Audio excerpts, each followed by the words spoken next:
Le ministère de la guérison par Ellen White. Chapitre 12. Chômage et paupérisme. Il est des hommes et des femmes au cœur généreux que le paupérisme angoisse et qui cherchent avec sollicitude les moyens d'y remédier. Mais comment faire pour aider les chômeurs et les sans-asile à se procurer les commodités les plus élémentaires de l'existence? Telle est la question qui se pose. Ils sont peu nombreux, même parmi les hommes d'État et les éducateurs, ceux qui comprennent les causes qui sont à la base des conditions actuelles de la société. Les gouvernements sont incapables de résoudre les problèmes du paupérisme, de la criminalité croissante ou de l'insécurité des transactions commerciales. Si les hommes étaient attentifs aux enseignements de la parole de Dieu, ils trouveraient une solution à tous ces problèmes. L'Ancien Testament renferme de précieux enseignements concernant le travail et l'assistance aux pauvres. Le plan divin pour Israël. Le dessein de Dieu à l'égard d'Israël était que chaque famille possédât une maison et ait assez de terre cultivable pour assurer sa subsistance. Ce système fournissait à chacun les moyens de mener une vie active, utile et indépendante. Aucune organisation humaine ne peut améliorer ce dessein. La pauvreté et la misère de notre société sont dues en grande partie à son abandon. Lorsque Israël s'établit en Canaan, le pays fut partagé. Seuls les Lévites, ministres du sanctuaire, ne reçurent point de part. Les tribus furent constituées par famille et un héritage accordé à chacune d'elles selon le nombre de ses membres. Chacun pouvait vendre son bien, mais à titre temporaire seulement. Nul ne pouvait aliéner définitivement son patrimoine. Lorsque le vendeur était en mesure de racheter son champ, il pouvait le faire à n'importe quel moment. En outre, les dettes étaient remises tous les 7 ans, et la 50e année, ou année du jubilé, toute propriété immobilière revenait à son premier propriétaire. Les terres ne se vendront point à perpétuité, lisons-nous dans le Lévitique. Car le pays est à moi, car vous êtes chez moi comme étrangers et comme habitants. Dans tout le pays dont vous aurez la possession, vous établirez le droit de rachat pour les terres. Si ton frère devient pauvre et vend une portion de sa propriété, celui qui a le droit de rachat, son plus proche parent, viendra et rachètera ce qu'a vendu son frère. Si un homme se procure lui-même de quoi faire son rachat, il retournera dans sa propriété et l'acquéreur en sortira. S'il ne trouve pas de quoi lui faire cette restitution, ce qu'il a vendu restera entre les mains de l'acquéreur jusqu'à l'année du jubilé. Vous sanctifierez la 50e année, vous publierez la liberté dans le pays pour tous ses habitants, ce sera pour vous le jubilé, chacun de vous retournera dans sa propriété, et chacun de vous retournera dans sa famille. Ainsi, le patrimoine de chaque famille était protégé, et cette sage mesure constituait une garantie contre les extrêmes de la richesse et de la pauvreté. Enseignement industriel. En Israël, le travail manuel était considéré comme un devoir. Chaque père de famille devait apprendre un métier à ses fils. Les hommes les plus éminents savaient travailler de leurs mains. Quant aux femmes, il fallait qu'elles connussent tous les devoirs de la maîtresse de maison, et l'habileté dans le travail domestique était en honneur chez celles qui faisaient partie de la meilleure société. On enseignait différents métiers dans les écoles des prophètes, et beaucoup d'étudiants pourvoyaient à leurs besoins par le travail manuel. L'assistance aux pauvres. Néanmoins, cette organisation ne supprimait pas complètement la pauvreté. Cela n'entrait d'ailleurs pas dans le dessein de Dieu, car celle-ci est un moyen dont il se sert pour former les caractères. Il y aura toujours des indigents dans le pays, lisons-nous dans l'Écriture, c'est pourquoi je te donne ce commandement, tu ouvriras ta main à ton frère, au pauvre et à l'indigent dans ton pays.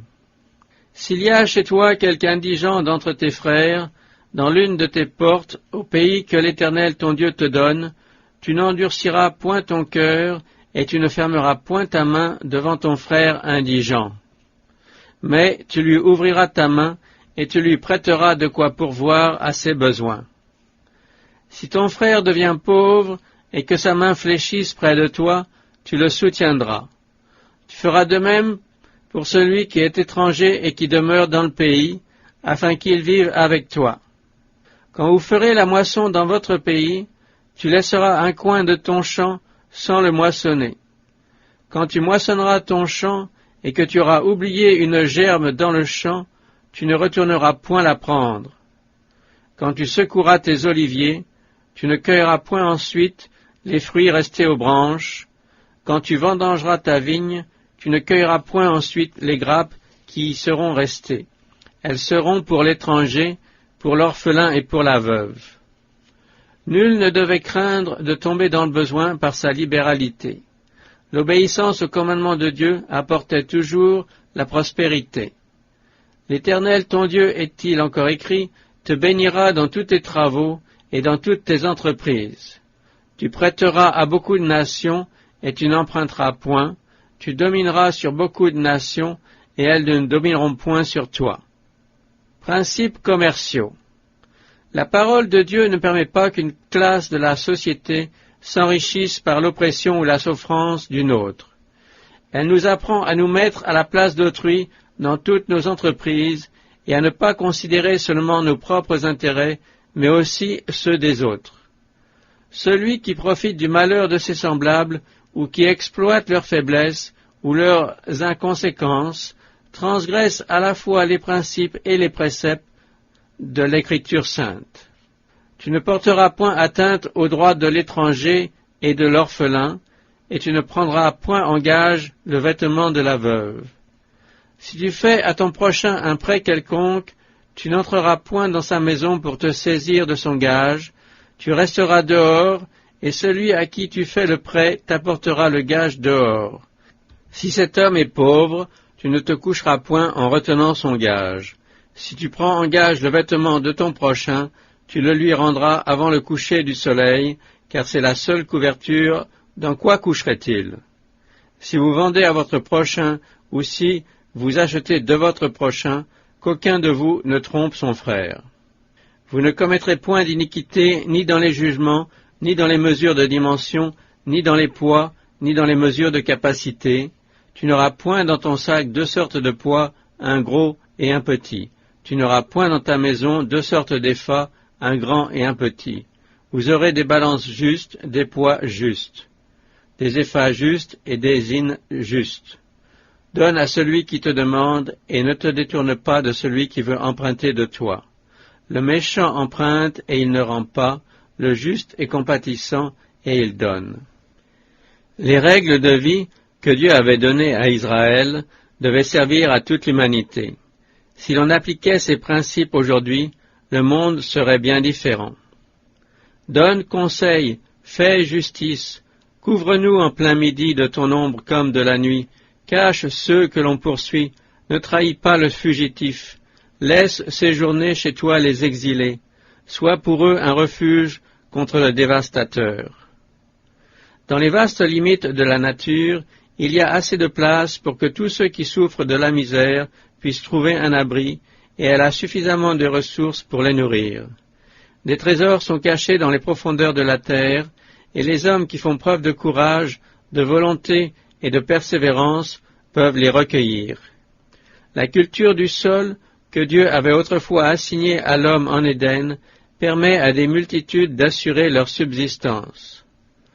Confie-toi en l'Éternel et pratique le bien. Aie le pays pour demeure et la fidélité pour pâture. Des milliers et des dizaines de milliers de gens entassés dans les villes ne gagnent souvent qu'un salaire dérisoire. Et dans bien des cas, ce salaire ne leur sert même pas à se procurer du pain, mais passe dans la caisse du cabaretier en échange de boissons qui ruinent leur corps et leur âme. Ces gens pourraient avantageusement travailler à la campagne. Beaucoup considèrent le travail comme une corvée et essaient de gagner leur vie au moyen d'expédients plutôt que par un labeur honnête. Cette manière d'agir ouvre toute grande la porte à la misère, au vice et au crime. Les bas-fonds des grandes villes. Dans les grandes villes, de nombreux êtres humains reçoivent moins de soins et de considération que les animaux domestiques. Que de familles sont entassées dans de misérables taudis où les rayons du soleil ne pénètrent jamais. C'est pourtant là que des enfants naissent, grandissent et meurent. Ils ne voient rien des beautés de la nature que Dieu a créées pour nous charmer et élever notre âme. Déguenillés, affamés, ils vivent au milieu du vice et de la dépravation dont ils subissent le contact avilissant et dont leur caractère porte l'empreinte. Ils entendent profaner le nom de Dieu, un langage grossier, des imprécations et des injures remplissent leurs oreilles, le relent des liqueurs et la fumée du tabac, les exhalaisons malsaines, la dégradation morale pervertissent leurs sens. Des légions d'adolescents sont ainsi lancés dans la voie du crime et deviennent les ennemis de la société qui les a abandonnés à la misère et à la dégradation. Cependant, tous les pauvres des bas-fonds des grandes villes ne sont pas dans des conditions morales aussi tristes. On y trouve des hommes et des femmes craignant Dieu qui ont été plongés dans la misère par la maladie ou les procédés malhonnêtes de leurs exploiteurs. Beaucoup de gens intègres et bien intentionnés deviennent pauvres parce qu'ils n'ont pas de métier. Leur ignorance les rend incapables d'affronter les difficultés de l'existence. Attirés par la grande ville et n'y trouvant pas d'emploi, ils subissent l'influence avilissante du vice qu'ils coudoient journellement. Mêlés à la lie de la population, et souvent confondus avec elle, ils ne réussissent à éviter la déchéance que par une lutte surhumaine et grâce à la puissance d'en haut.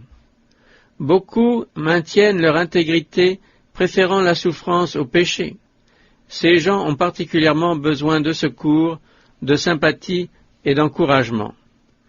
Si les pauvres entassés dans les villes allaient habiter la campagne, ils pourraient non seulement y gagner leur vie, mais y trouver la santé et le bonheur qu'ils ne connaissent pas aujourd'hui. Un travail ardu, une nourriture frugale, une économie rigoureuse, parfois des difficultés et des privations seraient leur lot, mais quelle bénédiction pour eux de quitter la ville, sa misère, ses tentations, ses incitations au mal, ses crimes, pour vivre dans la quiétude, la paix et la pureté. Pour beaucoup d'habitants des villes qui n'ont pas un pouce d'herbe verte où poser le pied, qui, année après année, n'ont pour tout horizon que des rues étroites, des cours sales, des murs et des pavés, et pour ciel des nuages de poussière et de fumée, la vie à la campagne, au milieu des prés verdoyants, des bois et des collines, sous un ciel resplendissant de clarté, dans une atmosphère pure et vivifiante, serait un avant-goût du ciel. Affranchis dans une large mesure du contact et de la dépendance des hommes, éloignés des coutumes et des pratiques perverses du monde et de ses amusements malsains, ils subiraient l'influence bienfaisante de la nature. La présence de Dieu leur deviendrait plus sensible et beaucoup apprendraient à compter sur lui. Ils entendraient sa voix leur parler de paix et d'amour, et leur être tout entier, corps, âme et esprit, répondrait à l'appel de celui qui guérit et vivifie. Pour pouvoir gagner leur vie, beaucoup ont besoin qu'on les assiste, qu'on les encourage et qu'on les instruise. Il y a un grand nombre de familles pauvres en faveur desquelles aucun travail missionnaire ne pourrait être plus profitable que celui qui consisterait à les aider à s'établir à la campagne et à leur apprendre à cultiver la terre de manière à en tirer leur subsistance. Il est des pays où cette nécessité ne se fait pas sentir dans les villes seulement. À la campagne même, où il est pourtant plus facile de mieux vivre, les pauvres abondent et leurs besoins sont grands. Des villages entiers ont besoin d'éducation en matière professionnelle et dans les principes élémentaires de l'hygiène. Les familles sont logées dans des chaumières à peine meublées et manquent de vêtements, d'outils et de livres. Elles sont privées de tout confort et tout progrès intellectuel leur est impossible. Des esprits obtus, des corps faibles et difformes trahissent une funeste hérédité et des habitudes pernicieuses. Il faut que la formation de ces gens commence par les premiers éléments. Ils ont mené une vie indolente et vicieuse, et ils doivent contracter des habitudes de travail et de pureté. Mais comment pourront-ils comprendre la nécessité de se perfectionner? Comment concevront-ils un idéal plus élevé? Comment les aider à se relever? Que faire là où prévaut la pauvreté? L'œuvre est certainement difficile. Elle ne s'accomplira jamais, à moins que ceux qui l'entreprendront ne soient assistés par une puissance supérieure.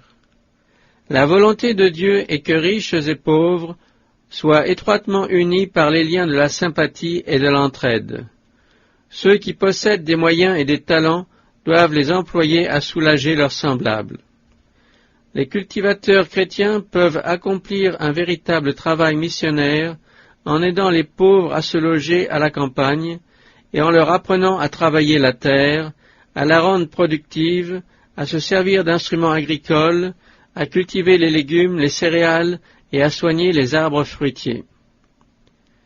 Bien des cultivateurs dans certains pays n'obtiennent pas une récolte satisfaisante à cause de leur négligence.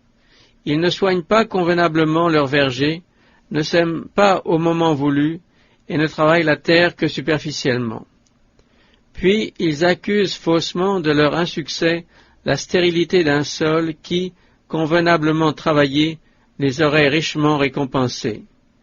Il faut absolument qu'ils renoncent à la routine et s'efforcent de pratiquer les meilleures méthodes de culture. Apprenez à ceux qui le désirent comment ils pourront rendre le sol productif. Si l'on méprise vos conseils, donnez une leçon silencieuse. Cultivez avec soin votre propre terre et que votre récolte soit l'argument le plus puissant en faveur de votre méthode. Démontrez ce qui peut être fait lorsque la terre est bien travaillée. On devrait fonder des industries variées où les pauvres trouveraient un emploi. Les charpentiers, les forgerons et tous ceux qui exercent un métier utile l'apprendraient à ceux qui l'ignorent et sont sans travail. De grandes possibilités de servir s'offrent aux femmes comme aux hommes dans le ministère en faveur des déshérités.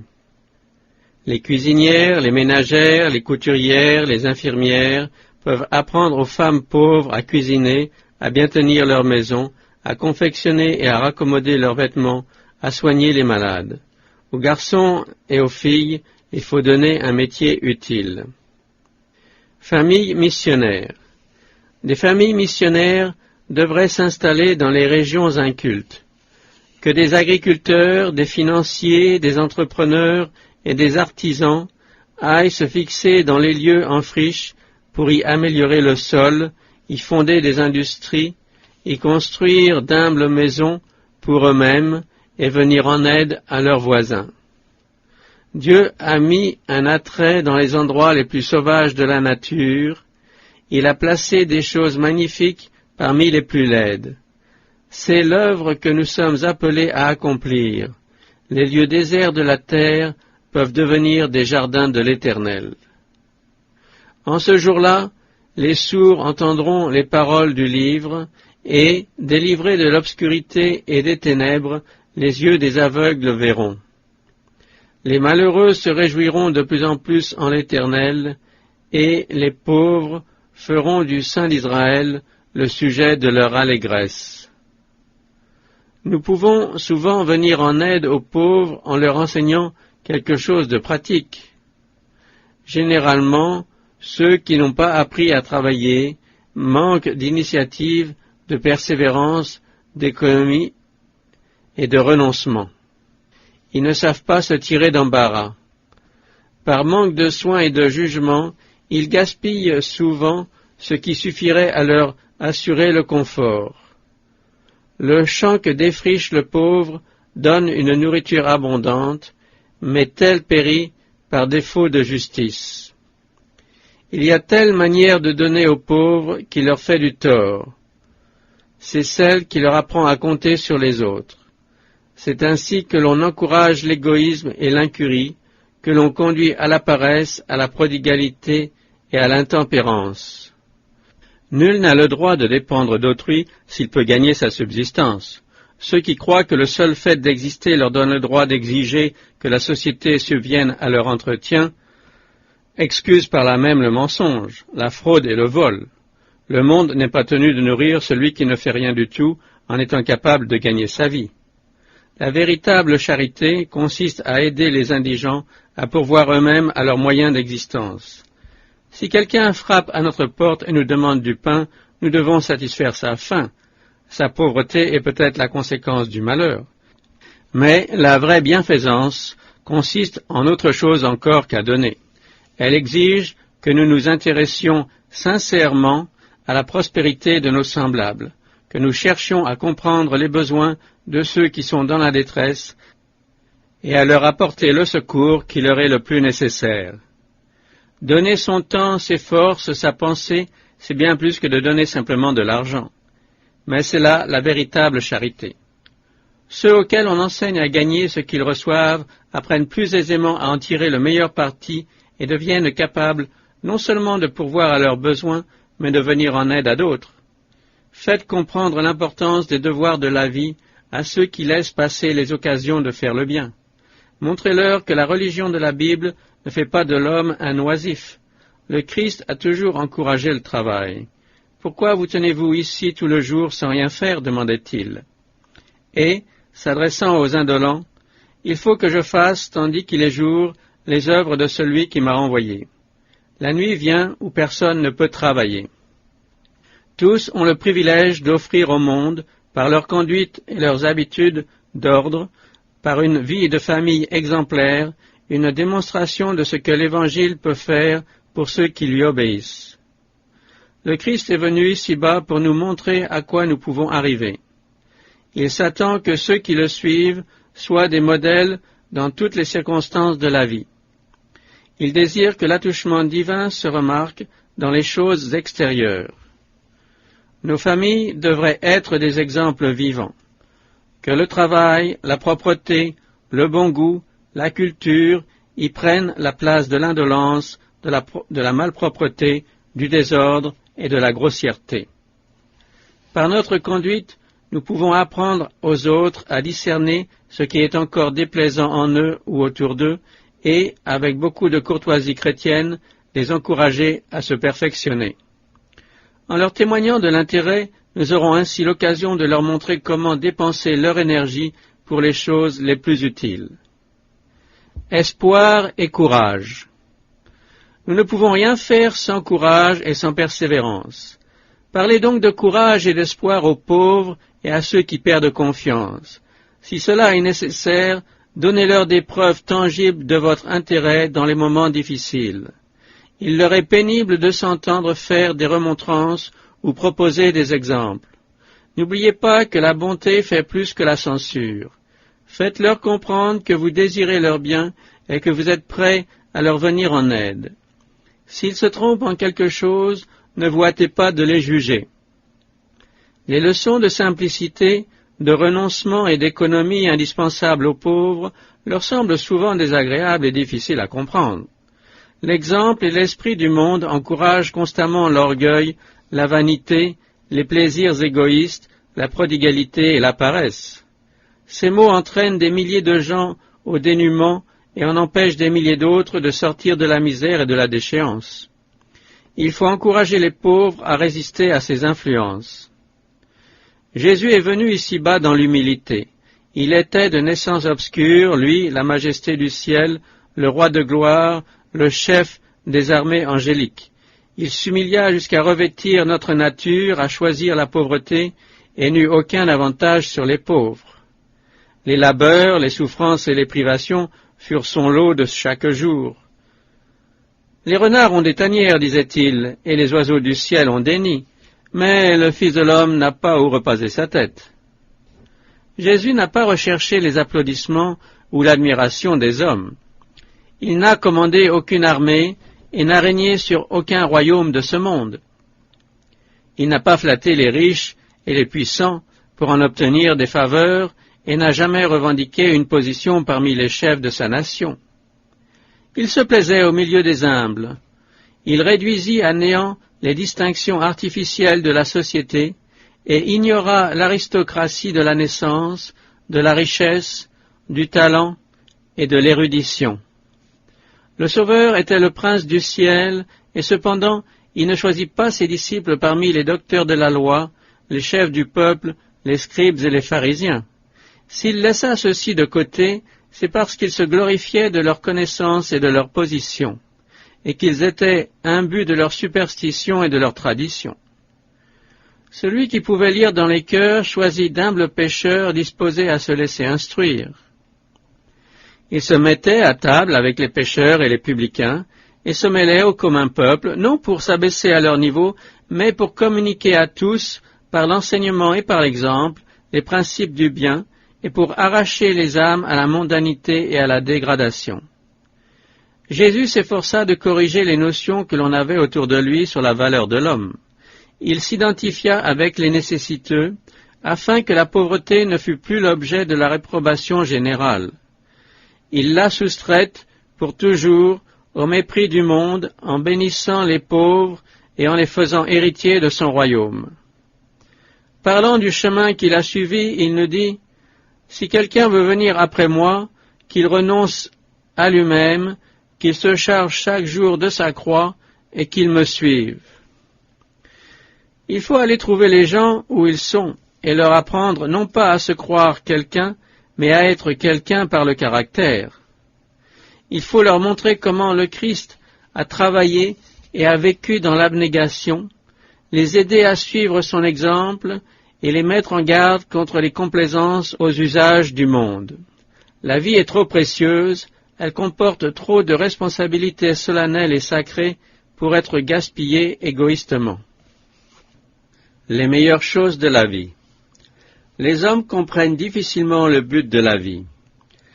Attirés par ce qui brille, ils ambitionnent les premières places et sacrifient l'essentiel. Eh bien, les meilleurs ici-bas, la simplicité, l'honnêteté, la véracité, l'intégrité, la pureté, ne peuvent s'acheter ni se vendre. Ils sont gratuits pour l'ignorant comme pour le savant, le simple ouvrier ou l'homme d'État comblé d'honneur. Dieu a en réserve des plaisirs auxquels riches et pauvres peuvent accéder. La joie que procure la pureté de la pensée et l'action désintéressée, la satisfaction que l'on éprouve à témoigner de la sympathie et à faire du bien autour de soi. Une lumière divine se dégage des chrétiens qui suivent cette voie et illumine le sentier de ceux qui, autour d'eux, marchent dans les ténèbres. Tout en aidant matériellement les pauvres, souvenez-vous toujours de leurs besoins spirituels. Que votre vie témoigne de la puissance protectrice du Sauveur et que votre caractère reflète le modèle élevé que tous doivent s'efforcer de reproduire. Faites connaître l'Évangile par les menus détails de la vie journalière. Dans la formation de votre caractère, sachez retirer une leçon de tout ce qui vous entoure. Si humble et si faible que l'on soit, on peut collaborer avec Dieu, recevoir le réconfort de sa présence et le soutien de sa grâce. Il ne faut pas se laisser miner par les tracas et les inquiétudes de cette vie. Travaillons au jour le jour, accomplissant avec fidélité la tâche que la Providence nous assigne, et Dieu prendra soin de nous. Ne vous inquiétez de rien, dit Paul, mais en toute chose, faites connaître vos besoins à Dieu par des prières et des supplications, avec des actions de grâce. Et la paix de Dieu, qui surpasse toute intelligence, gardera vos cœurs et vos pensées en Jésus-Christ. La protection du Seigneur s'étend à toutes ses créatures. Il les aime et ne fait entre elles aucune différence, si ce n'est par une pitié plus tendre pour celles qui ont à supporter les plus lourds fardeaux de la vie. Les enfants de Dieu doivent faire face à bien des épreuves et à bien des difficultés, mais il faut qu'ils acceptent leur sort avec courage, se souvenant que tout ce que le monde leur refuse, Dieu le leur donnera au centuple. C'est dans les moments difficiles que Dieu révèle sa puissance et sa sagesse et répond à l'humble prière. Ayez confiance en lui, car il entend et il exauce. Il est disposé à vous aider dans toutes les circonstances. celui qui a créé l'homme, qui lui a donné ses merveilleuses facultés physiques, mentales et spirituelles, ne refusera pas ce qui est nécessaire au soutien de la vie qu'il a communiquée. Le Dieu qui nous a donné sa parole, les feuilles de l'arbre de vie, nous révélera la manière dont ses enfants doivent s'y prendre pour se procurer la nourriture dont ils ont besoin. Comment l'humble cultivateur peut-il obtenir la sagesse? Si tu la cherches, répond l'Écriture sainte, comme l'argent, si tu la poursuis comme un trésor. Son Dieu lui a enseigné la marche à suivre, il lui a donné ses instructions. Cela aussi vient de l'Éternel des armées, admirable est son conseil, et grande est sa sagesse. Celui qui a appris à nos premiers parents à cultiver le jardin d'Éden donnera encore aujourd'hui de la sagesse à celui qui conduit la charrue et répand la semence. Il dirigera ceux qui lui obéissent et se confient en lui. Qu'ils avancent donc courageusement, confiant en Dieu, qui répond à leurs besoins selon les richesses de sa bonté.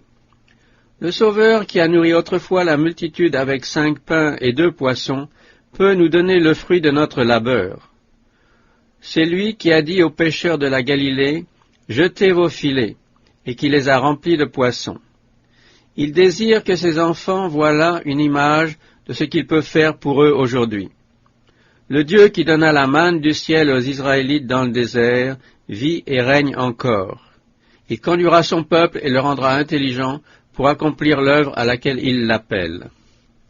Il donnera de la sagesse à ceux qui s'efforcent de s'acquitter de leurs devoirs consciencieusement et avec intelligence.